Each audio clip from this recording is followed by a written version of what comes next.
The Spinoff Podcast Network. Talofa, I'm Madeleine Chapman, editor of The Spinoff. I'm just popping into the Gone by Lunchtime feed to share the first episode of my new podcast, Behind the Story. Each Saturday, I'll be sitting down with a staff writer or contributor to gain more insight into a big story on the spin-off from the week, and I'd love for you to have a listen. If you enjoy this little taster, be sure to follow Behind the Story on your favourite podcast player for a new episode every weekend. So here it is, the very first episode of Behind the Story. It's hard to get people necessarily in the fast-moving homepage environment that we work in to pay attention to stories about councils and budgets. And so often the way that we find out about these kinds of things is through what I like to call complaint media.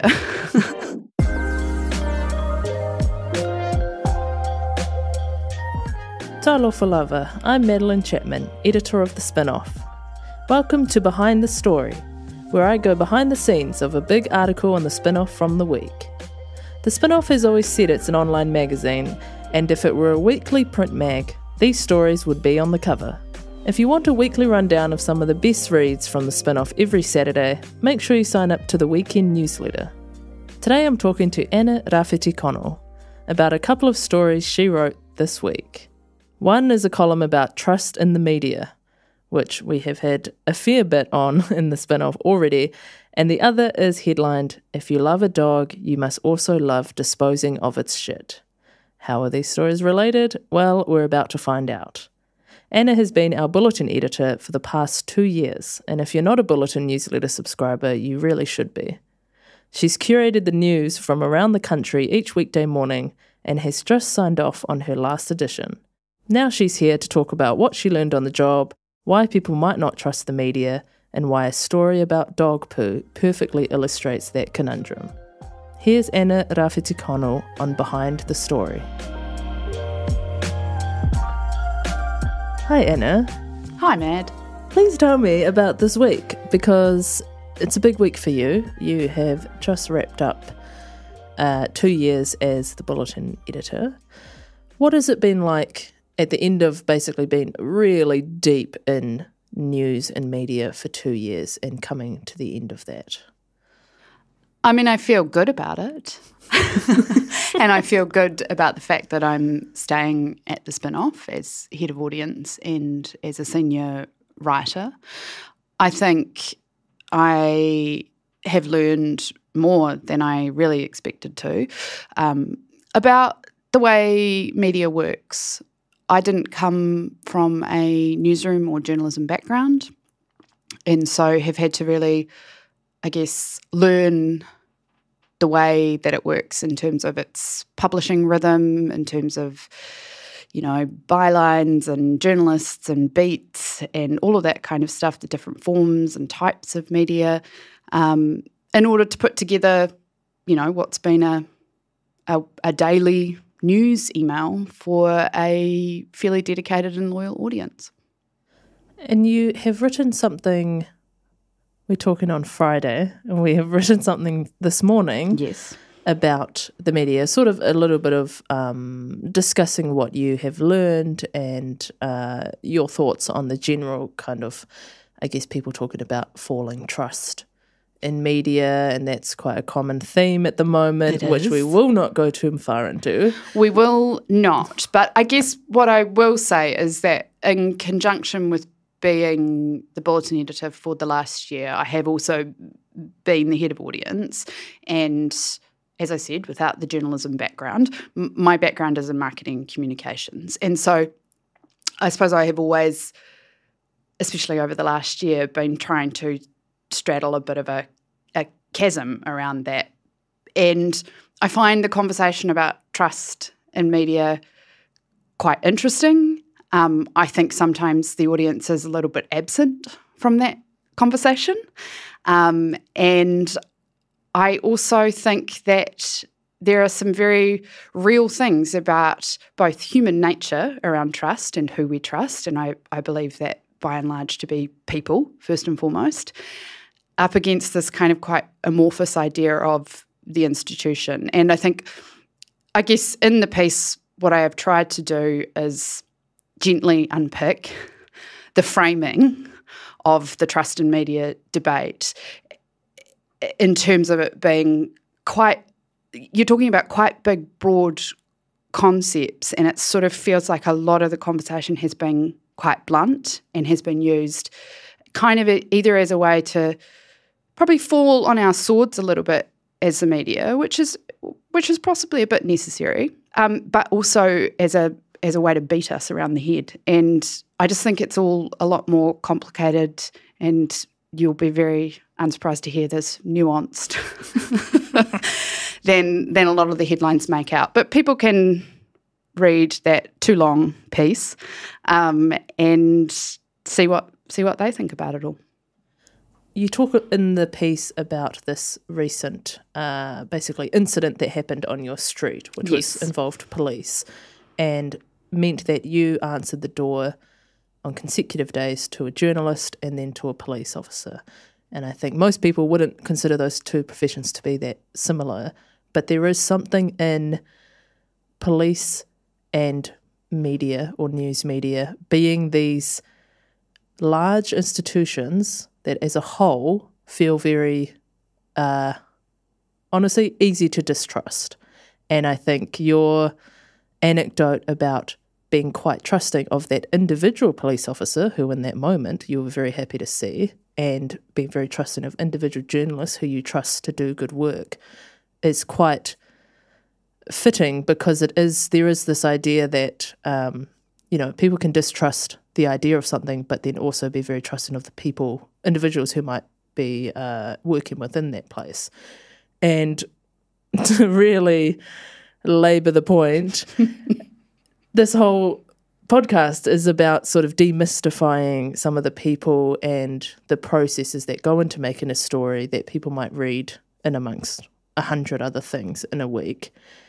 And the way that we frame those stories can be extremely influential. What we choose to focus on. There's a lot of sort of power in that I think sometimes we as journalists take for granted.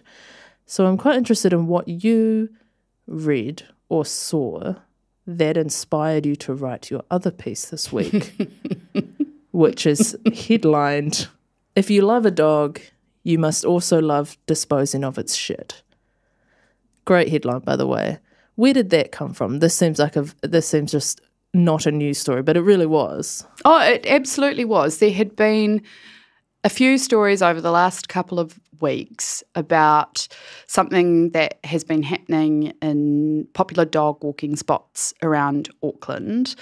And there's been quite a lot of coverage I would describe as pearl clutching about the fact that Auckland Council has removed a whole lot of rubbish bins. So as we should probably all be aware of, councils are really under the pump at the moment when it comes to their finances. And so Auckland Council has been trying to reduce the number of rubbish bins from about 10,000 to 7,000. In response, some dog walkers in our leafier suburbs in this city have become enraged at the removal of the rubbish bins to the point where they have decided that it is fine to leave piles of bags of their dog's shit where the bins used to be. So I've been reading those stories for a couple of weeks, growing increasingly angry about it.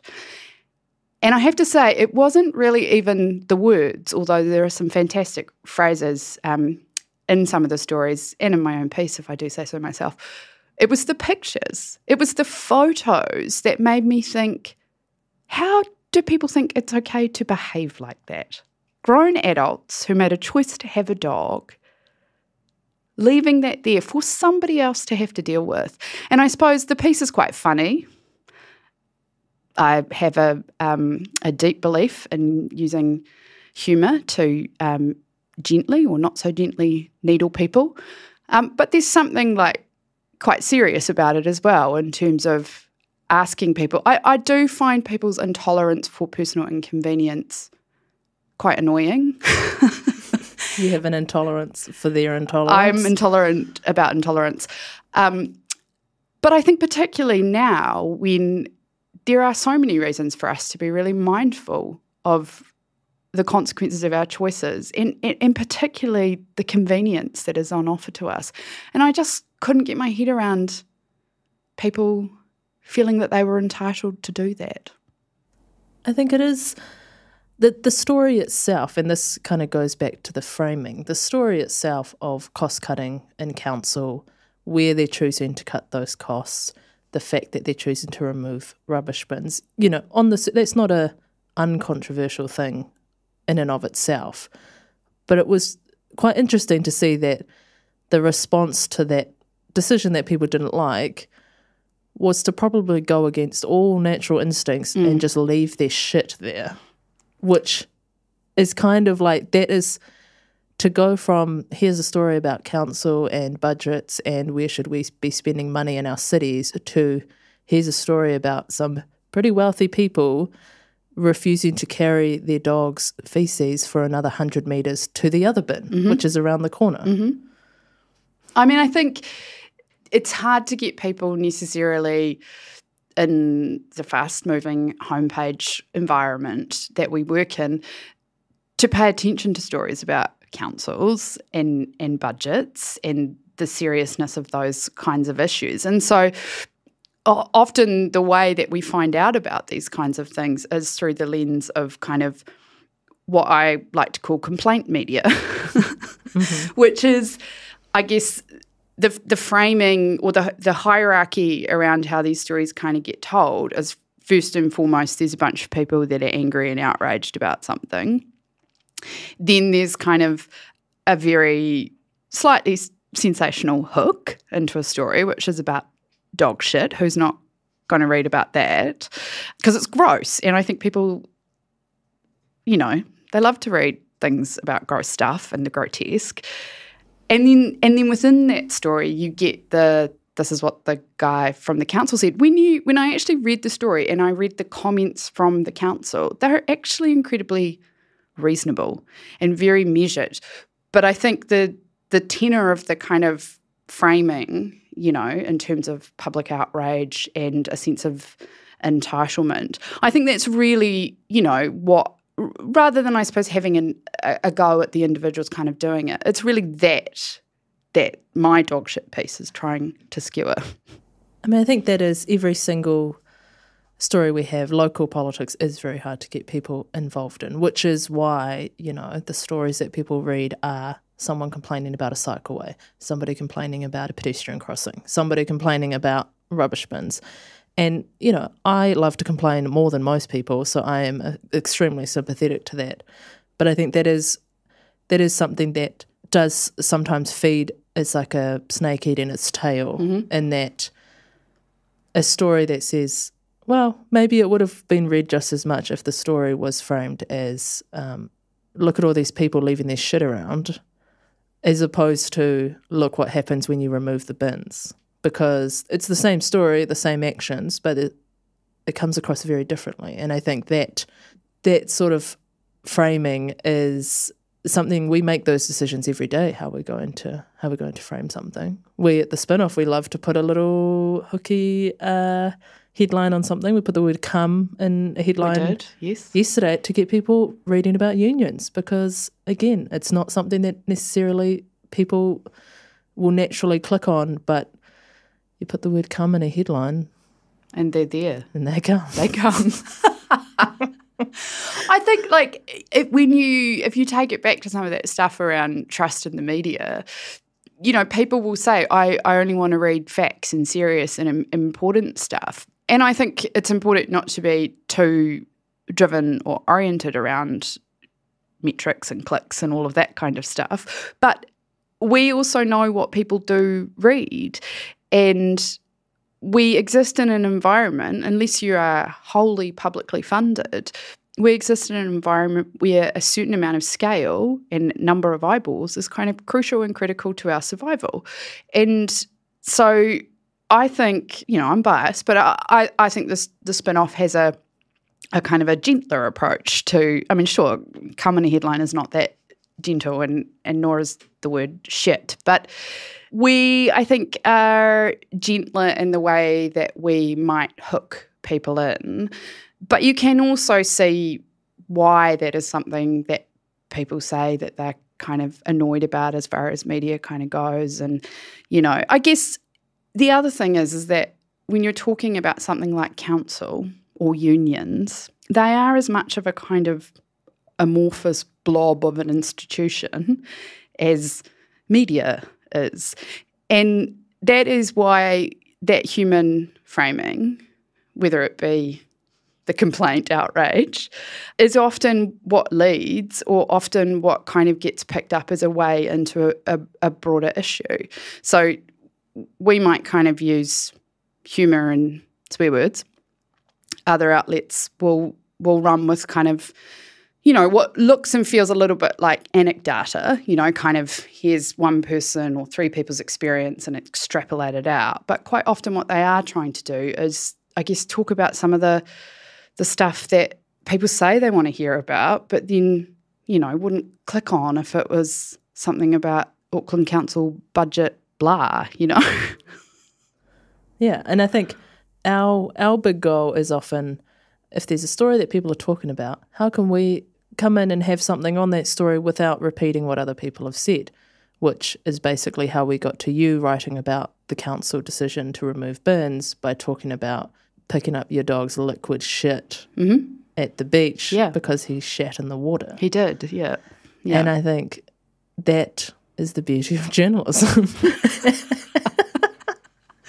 Well, it kind of is. I think, there's like the issue-based stuff, and then there's just a bunch of humans sitting around a table talking about what's on the slate for the week. And most of us have a useful anecdote that adds an element of either our own kind of experience and therefore the human experience to writing stories about things like bin removal, or it starts a chain of conversation with other people who have had those experiences or who might have expertise in certain areas. I mean, I think there is a lot of power that we hold in the media in terms of the way stuff gets framed and also what gets covered.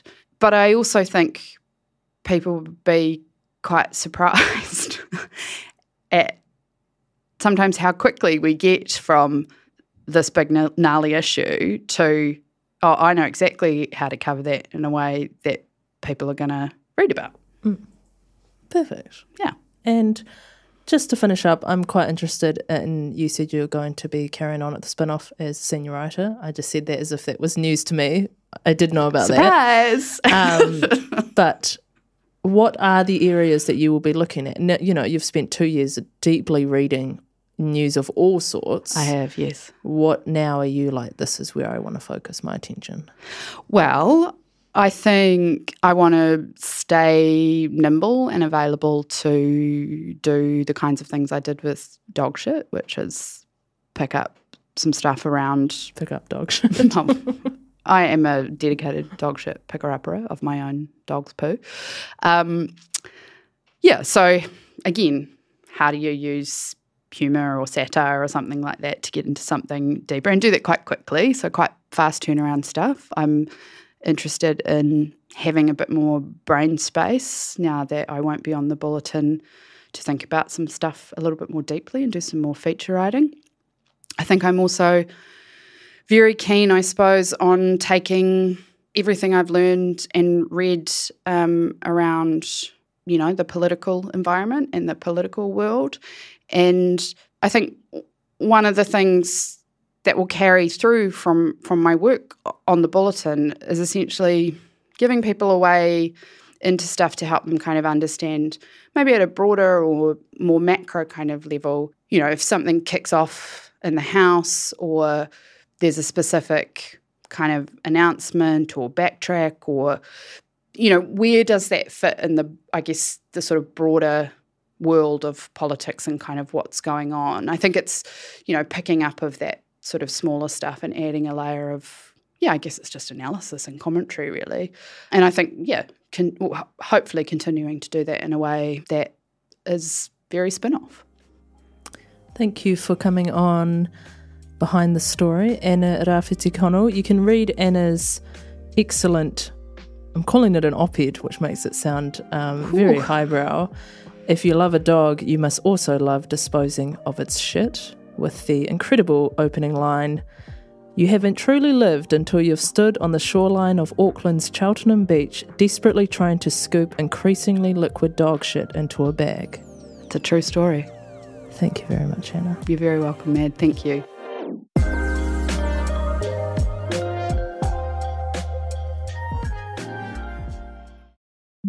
The Spinoff Podcast Network.